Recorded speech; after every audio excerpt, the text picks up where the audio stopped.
Is it normal to hit upstairs neighbours? Yes, it is normal to hit upstairs neighbours. It means more sound insulation is required on your separating floor. That means the floor between you and your neighbours, or your ceiling between you and your neighbours, needs extra sound insulation to reduce that noise coming down into your room. But before you think about any soundproofing, check your walls. That neighbour walking around upstairs, slamming doors, maybe stirring a teacup, you can hear everything from the neighbours upstairs.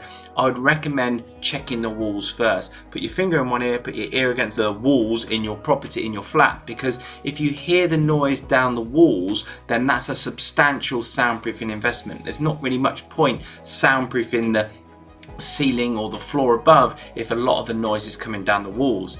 You see, the truth is, with a concrete construction, 50% of the noise is flanking noise. So when you have a flat or apartment, 50% of the noise is coming down the walls of your room.